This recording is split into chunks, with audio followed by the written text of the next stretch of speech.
নমস্কার, আপনারা দেখছেন সময় কলকাতা। সময় নিউজ নিয়ে আপনাদের সঙ্গে রয়েছি আমি অভিজিৎ। আসছি বিস্তারিত খবরে।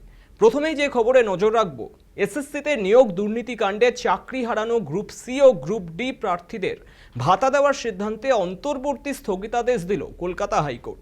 বিচারপতি অমৃতা সিনহা তার নির্দেশে জানিয়েছেন, আপাতত আগামী 26শে সেপ্টেম্বর পর্যন্ত এই স্থগিতাদেশ বহাল থাকবে। অর্থাৎ এই নির্দেশের পর ফের ধাক্কা খেল রাজ্য সরকার।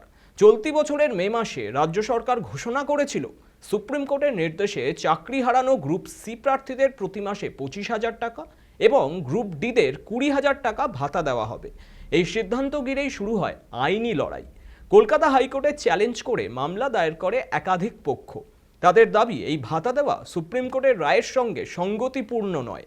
বিচারপতি অমৃতা সিনহারও মামলার শুনানিতে রাজ্যকে উদ্দেশ্য করে একাধিক প্রশ্ন করেন। শুক্রবারের নির্দেশে বোঝা গেল রাজ্যের থেকে যুক্তিসঙ্গত উত্তর পাননি তিনি। এদিকে কলকাতা হাইকোর্টের নির্দেশের পর আইনজীবী ফিরদৌস শামীম বলেন, পাহাড় প্রমাণ দুর্নীতির প্রমাণ মেলায় সুপ্রিম কোর্ট 26,000 চাকরি বাতিল করেছিল। এই শিক্ষাকর্মীদের ক্ষেত্রেও যোগ্য অযোগ্য বাছাই হয়নি। রাজ্য সরকার চেয়েছিল এদের আরও কিছুদিন স্কুলে যাওয়া চালু রাখতে, কিন্তু সর্বোচ্চ আদালত সেটাতেও মান্যতা দেয়নি। তাই ভাতার বিষয়টি কার্যত আইনসিদ্ধ হতে পারে না। তিনি এও অবনত করেন, আগামী 4 সপ্তাহের মধ্যে কলকাতা হাইকোর্টে রাজ্য সরকারকে হলফনামা দিতে হবে এই বিষয়ে।